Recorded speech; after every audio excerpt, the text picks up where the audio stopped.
D militarise کرنا Ukrainian army کو، اور اسی کے ساتھ وہ کہتے ہیں ڈی ناٹسیفائی کرنا ان یونٹس کو جو کہ خاص طور پہ نازی پیٹرن کے اوپر انہوں نے بنائی ہوئی ہیں اور ڈونبس ریجن کے اندر وہ ایکٹیو رہی ہیں. یہ امیجیٹ ٹارگٹ جو ہے ان کے نظر آتی ہیں. اب وہ اس کے بعد حکومت گراتے ہیں، پپٹ گورنمنٹ بناتے ہیں اور آگے بڑھتے ہیں کس طریقے سے. تو یہ خاص طور پہ جو نظر آ رہا ہے اس وقت ٹارگٹ آبجیکٹیو جو ہے روس کا یہ ہے، اور یوکرینین آف کورس وہ ڈیفینڈ کر رہے ہیں اور وہ آخر تک وہ کہیں گے کہ جی ہم اس طریقے سے نہیں دیں گے. اس کے اندر جو ایک ضروری بات ہے وہ ادھر سوچنے والی جو ہمارا ڈسکشن ہو رہا ہے، وہ روس کو ہمیشہ سے جو خدشہ رہا ہے، فیئر رہا ہے، وہ اپنے ویسٹ کی طرف سے رہا ہے جہاں یوکرین ہے. یوکرین ایک بہت بڑا یورپین اسٹینڈرڈ کے حساب سے ملک ہے، اور یہ پلینز ہیں، ان میں کوئی پہاڑ نہیں ہے، کوئی ایسے آبسٹیکلز نہیں ہیں جن میں آپ بڑھتی ہوئی اگر فوج ہے اس کے خلاف محاذ بنا لیں اور اس کے خلاف آپ ریزسٹنس کریں اور سلو کریں. سو ہمیشہ روس نے جو چڑھائی دیکھی ہے یورپ کی جانب سے، ویسٹ کی جانب سے، وہ یوکرین کے تھرو آئی ہے. اس لیے وہ اس کا فیئر جو ہے ادر دین باقی خیال بالٹک اسٹیٹس ہیں، ساؤتھ میں ہے، لیکن جو یوکرین کا اس کو صرف خوف رہتا ہے وہ یہ ہے کہ اگر یوکرین اس کے ہاتھ سے نکل گیا ہے تو پھر کوئی اس فورسز کو روکنے والا نہیں ہوگا اور رشیا کو بالکل دیوار کے ساتھ لگا دیا جائے گا. تو میں سمجھتا ہوں یہ فیئر جو ہے بڑا اوور رائڈنگ ہے in the military and the strategic perceptions of Russian leadership. Doctor Maliha, obviously یہ تو جو ہسٹوریکلی بات کی ہے جنرل صاحب نے، بٹ اب بہت سی آبویسلی ویسٹرن پریس کی بات ہے، I have to clarify that، but بہت سی اس طرح کی بھی کامنٹری ہو رہی ہے کہ کیونکہ روسی صدر نے یہ مس کیلکولیٹ کیا ہے تو ان کی اوپر بھی اس کا ایک نقصان ہو سکتا ہے، شاید ان کی جو اس وقت پوزیشن ہے رشیا میں اس پہ فرق پڑ سکتا ہے. کہیں رجیم چینج دوسری طرف تو نہیں ہو جائے گا اس جنگ کی نقصان as a consequence of this war? دیکھیں عارفہ، ابھی تو سچویشن بہت فلوئڈ ہے، تو کچھ کہہ نہیں سکتے. یہ اس طرح کی پریڈکشن کرنا تو میرا خیال ہے قبل از وقت ہوگا. لیکن یہ ضرور ہے کہ اگر صدر پیوٹن کا یہ جو ملٹری میں کہوں گی گیمبٹ ہے، اگر یہ مس فائر کر جاتا ہے یا بیک فائر کرتا ہے اور اس سے وہ ڈیمیج ہوتے ہیں اور وہاں پر روسی عوام جو ہے وہ اکنامک ہارڈ شپ ان کی بڑھ جاتی ہے، معاشی طور پہ ان کی صورتحال اور بگڑ جاتی ہے، تو اس کا اثر تو پڑے گا پھر صدر پیوٹن کی پوزیشن پہ. اور یہاں میں یہ بھی کہتی چلوں کہ اس کے باوجود کہ چین بالکل روس کے ساتھ کھڑا رہا ہے اس کرائسس میں، مگر as a close ally China بھی جو ہے وہ بھی بہت ہی آکورڈ رہا ہے، بیکاز وہ نہیں چاہتا تھا کہ اس قسم کی کوئی جنگ چھڑ جائے یورپ میں. تو ابھی روس کو اپنا دیکھنا ہے، اپنا ڈپلومیٹکلی بھی تو دیکھنا ہے کہ ان کے جو اسٹرانگ پارٹنرز ہیں، ایلائز ہیں، اگر ان کے لیے بھی آکورڈ ہو رہا ہے اور ساتھ معاشی مشکلات میں بھی اگر اضافہ ہوتا ہے، بیکاز دیکھیں سینکشنز یہ لانگ ٹرم ان کا امپیکٹ ہوتا ہے، اس میں وقت لگے گا. تو اسی لیے میں سمجھتی ہوں کہ یہ بہت بڑا سوالیہ نشان تو ہے کہ کیا صدر پیوٹن کا اپنا سیاسی فیوچر جو ہے وہ اس سے افیکٹ ہوگا اس ایکشن سے، یا he will get what he wants and then of course وہ زیادہ اسٹرانگ ہو جائیں گے. صحیح. جی جنرل صاحب، یہی جو بات ڈاکٹر ملیہ نے کی کہ سینکشنز کا لانگ ٹرم امپیکٹ ہوتا ہے، آپ نے اس سے پہلے کامنٹ کیا تھا کہ اگر وہ ڈیفینس پروکیورمنٹ کر رہے ہیں، ویپنز بھیجیں گے، وہ بھی لانگ ٹرم.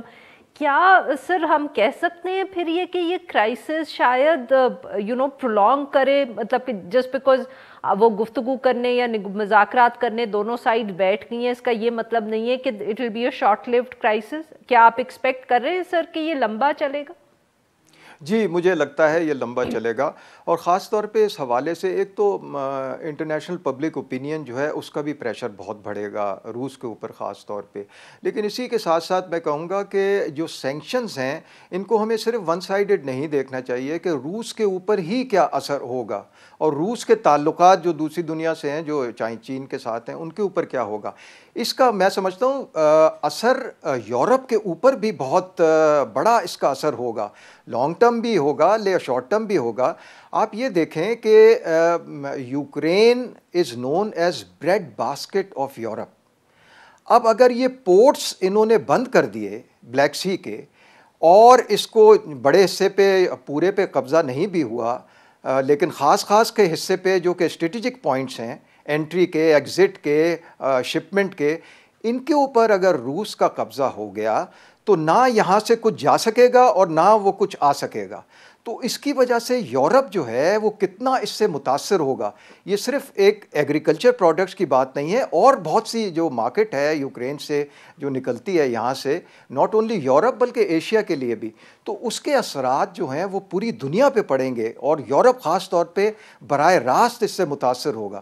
سو اس چیز کو میں کوئی ایکسپرٹ نہیں ہوں اکانومی پہ اور فائنینسز پہ, لیکن جتنا مجھے سمجھ آیا ہے جو ان کا ٹریڈ رہا ہے, جو والیوم آف ٹریڈ اور خاص طور پہ اسپیسیفک چیزوں کے اندر میں سمجھتا ہوں تیل, گیس اور ایگریکلچر, ان سب چیزوں کا براہ راست یورپ کے اوپر بہت سخت اثر پڑے گا. بہت بہت شکریہ ہمارے دو مہمانوں کا, انہوں نے ہم سے گفتگو. ناظرین یہاں پہ لیں گے ایک چھوٹا سا بریک, اور جب ہم بریک سے واپس آئیں گے ہم بات کریں گے پاکستان پیپلز پارٹی کے لانگ مارچ کی جو گزشتہ روز شروع ہو گیا اور اسلام آباد کی طرف اٹس ہیڈڈ. اسٹے ود اس.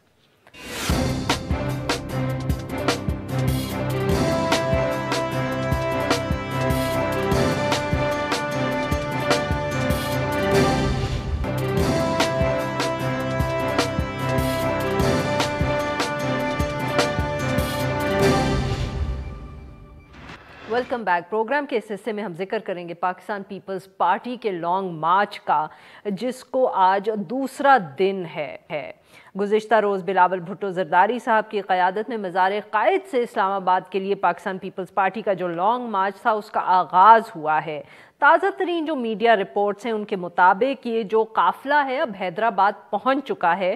بلاول بھٹو زرداری صاحب نے آج ہی اپنے خطاب میں وزیر اعظم عمران خان سے اسمبلیاں توڑنے کا مطالبہ کیا ہے اور یہ دعویٰ بھی کیا ہے کہ long march P T I کی حکومت کے خاتمے پر ہی ہوگا. اس حوالے سے گفتگو کرنے کے لیے آج ہمارے ساتھ موجود ہیں چودھری محمد صاحب, سینئر رہنما Pakistan Peoples Party. Welcome to the show sir. جی چودھری صاحب, بلاول بھٹو زرداری صاحب تو بڑے کانفیڈنٹ لگ رہے ہیں سر, کتنا آپ دباؤ ڈال لیں گے؟ ایک لانگ مارچ سے دھرنے کا بھی کوئی خاص ارادہ نہیں ہے آپ لوگوں کا؟ نہیں دیکھیں, یہ ایک عوامی ایک آپ کے سامنے ہے, طرح سے ہر جگہ پہ لوگ شامل ہو رہے ہیں اس کے اندر اور پھر لوگ ساتھ چل رہے ہیں. ابھی جو حیدرآباد سے آگے مٹیاری اور مٹیاری سے آگے ابھی میری بات ہوئی ہے شہری رحمان سے, وہ حالہ میں داخل ہو رہے ہیں. حالہ کے بعد پھر آگے ایک اور تحصیل آتی ہے نواب شاہ کی, وہاں سے ہوتے ہوئے آج مورو میں قیام ہوگا اور کل پھر مورو سے نکل کر سکھر آئیں گے. دیکھیں ہم ان کو یہ کہہ رہے ہیں کہ اس ملک کے لوگوں کی جو حالت ہے وہ آپ کے سامنے ہے. کیا حالت ہے, کیا صورتحال ہے. آج دیکھیں, آج بھی کھاد, مجھے آج کسانوں کے کچھ نمائندے آئے میرے پاس, مجھے بتا رہے تھے کہ آج بھی کھاد نہیں مل رہی. جو ڈی اے پی مل رہی ہے وہ جعلی مل رہی ہے. یہ کس کا کام ہے؟ حکومت کا کام ہے یہ سارا کچھ کرنا. اگر ڈی اے پی نہیں ہے اویلیبل تو کون ذمہ دار ہے؟ اگر یوریا نہیں اویلیبل کون ذمہ دار ہے؟ اگر مہنگائی کی مطلب کہ آپ لوگ پی ٹی آئی کی حکومت کو ہٹا دیں گے تو یہ سب کچھ ٹھیک ہو جائے گا؟ ابھی تو آپ لوگوں نے یہ بھی فیصلہ نہیں کیا کہ آپ نے حکومت بنانی ہے یا الیکشنز میں جانے ہیں, تو مطلب کہ خدشہ یہ ہے کہ کہیں زیادہ کنفیوژن نہ ہو جائے اگر وہ پیچھے ہٹ گئے. پیپلز پارٹی کو کوئی کنفیوژن نہیں ہے. دیکھیں میں آپ کو ایک سمپل بات بتاؤں سر, تو پی ایم ایل این کو ہے کنفیوژن؟ نہیں دیکھیں وہ تو وہی بتا سکتے ہیں اگر کوئی سر آپ کے اتحادی ہیں وہ بتا سکتے ہیں. نہیں اتحادی ہمارے تو پارلیمنٹ کی حد تک ہے نا, ورنہ تو ہم کسی ان کے اتحاد میں نہیں ہیں اس وقت. لیکن دیکھیں ایک بنیادی بات جو مجھے سمجھ آ رہی ہے وہ یہ ہے کہ لوگ تو بےتاب ہیں کہ یہ کس طرح سے یہ عذاب ٹل جائے, اس حکومت کا اس جو تبدیلی کا عذاب ہے اس سے اب لوگ بالکل بھر چکے ہیں اور لوگ باہر آ چکے ہیں. سر بٹ سوال یہ ہے کہ معاف کریے گا آپ کی بات کاٹی, تو آپ یہ سمجھتے ہیں کہ آپ لوگ جب تک اسلام آباد پہنچیں گے اتنا دباؤ پڑے گا کہ حکومت خود استعفیٰ دے دے, یا آپ ووٹ آف نو کانفیڈنس کریں گے ایٹ دیٹ اسٹیج؟ دیکھیں یہ تو فیصلہ وہاں پہ پہنچنے کے بعد ہی ہوگا کہ وہاں پہنچ کر اگلی اسٹریٹجی کیا ہے اس کا ابھی تک پارٹی اناؤنس نہیں کر رہی. لیکن ڈیفینیٹلی کوئی چیزیں ڈسکس ہو چکی ہیں, کوئی ڈیسائیڈ تو ہو چکا ہے. لیکن وہ خود ہی بلاول صاحب وہاں پہ اسلام آباد پہنچ کر اعلان کریں گے۔ اچھا چودھری صاحب، کچھ اطلاعات اس طرح کی بھی تھیں پہلے شروع میں آ رہی تھیں کہ پی ڈی ایم والے آپ کا استقبال کریں گے، جہاں جہاں ان کے پاکٹس آف اسٹرینتھ ہوں گی، آپ کو ویلکم کریں گے، آپ کے جلسے جوائن کریں گے۔ پھر یہ بھی اطلاع آئی کہ انہوں نے یہ فیصلہ کیا ہے کہ وہ بالکل آپ کے لانگ مارچ کے اندر کوئی مدد نہیں کریں گے یا ویلکم نہیں کریں گے۔ تو یہ بتائیں کہ یہ اصل صورتحال سر ہے کیا؟ پی ڈی ایم کا کوئی مطلب کہ کوئی ہے اس کے اندر؟ انہوں نے کہا نہیں، انہوں نے کہا کہ ہم ویلکم کرتے ہیں اس لانگ مارچ کو، جو عوامی مارچ ہے اس کو۔ انہوں نے یہ نہیں کہا کہ ہم وہاں پہ فزیکلی بھی اس میں شامل ہوں گے، وہ تو نہیں ہوں گے، انہوں نے تو اپنا اعلان کیا ہوا ہے، لیکن پرنسپل انہوں نے کہا جی کہ یہ اچھی بات ہے، ہم اس کو ویلکم کرتے ہیں۔ اچھا سر، تو پھر یہ بتائیں کہ کب تک آپ لوگوں کا ارادہ ہے اسلام آباد پہنچنے کا؟ اور جو اسلام آباد 7 کو پنڈی پہنچ جائیں گے، 8 کو پنڈی اسلام آباد میں جلسہ ہوگا، جلسہ، اس کے بعد اگلا جو لائے عمل ہے اس کا اعلان ہوگا۔ تو سر جلسے 5 کی رات کو لاہور پہنچیں گے جی، اور سر جلسہ ہی ہوگا، دھرنا، یا یہ بھی فیصلہ آپ پارٹی نے کر لیا ہے اور آپ ہمیں نہیں بتا رہے؟ دھرنا تو نہیں ہوگا جو ابھی تک بتایا گیا ہے، لیکن وہاں پہ پہنچ کر اگلا لائے عمل کیا ہوتا ہے اس کا فیصلہ وہ خود بلاول صاحب اناؤنس کریں۔ سر بلاول بھٹو زرداری صاحب نے گزشتہ روز اپنی تقریر کے اندر حملے کا بھی لفظ استعمال، ان کا ہم حکومت پہ حملہ کریں گے۔ حملہ سے یہی سیاسی اٹیک ہے، پولیٹیکل، یہ ایک بہت بڑا آن سلاٹ ہے۔ دیکھیں ملک کے کتنے لاکھوں لوگ ہر جگہ سے شامل ہو رہے ہیں، یہ ایک عدم اعتماد ہے اس حکومت کے خلاف، اور لوگوں کا خیال ہے شاید پنجاب میں آ کر یہ ویک ہو جائے گا۔ یہ بالکل غلط فہمی میں ہے، لوگ بالکل تیار بیٹھے ہوئے ہیں نکلنے کے لیے، اور استقبال ہوگا۔ پنجاب میں بھی دیکھیں گے آپ کتنا بڑا ہوتا ہے۔ اور سر اگر حکومت نے ریاکٹ نہیں کیا تو پہلے بھی لانگ مارچز ہو چکے ہیں، دھرنے ہو چکے ہیں، اگر حکومت جس کو انگریزی میں کہتے ہیں ڈزنٹ لوز اٹس کول، تو پھر ایسے دھرنوں سے سر کوئی خاص فرق پڑتا نہیں ہے حکومت پر؟ نہیں دیکھیں نا، بھٹو صاحب نے جب ایوب خان کے خلاف تحریک کا آغاز کیا تو وہ تحریک ایوب خان کے استعفے پہ منتج ہوئی۔ جب محترمہ بینظیر بھٹو نے کیا نواز شریف کے خلاف تو نواز شریف کے استعفے پہ منتج ہوئی۔ جب پیپلز پارٹی کرتی ہے تو پیپلز پارٹی فیصلہ کن مرلے کے لیے جاتی ہے، اور تب تک بالکل نہیں بیٹھیں گے جب تک یہ گھر نہیں چلے گا۔ نواز شریف صاحب سے استعفیٰ تو پھر فوج نے لیا تھا نا؟ وہ پریشر جب بنتا ہے تو ہم نے تو کہا تھا کہ ہم نکل رہے ہیں، محترمہ بینظیر بھٹو شہید نے تو کہا تھا کہ ہم نکل رہے ہیں۔ نکلنے سے پہلے اگر ہو گیا تو اس میں پاکستان پیپلز پارٹی کی حکمت عملی یہی ہوتی ہے کہ پریشر جائے، اور پریشر سڑک کا جو ہوتا ہے وہ جاتا ہے اوپر تک، جاتا ہے ایوانوں تک پہنچتا ہے۔ یہی ہماری حکمت عملی ہے کہ جائے بالکل جہاں پہ پریشر جائے، جہاں پہ بھی جانا ہے اس کو نظر آئے کہ عوام کیا چاہ رہے ہیں اس وقت۔ بہت بہت شکریہ سر، آپ نے ہم سے گفتگو کی۔ ناظرین آج اتنا ہی، will be back tomorrow at the same time.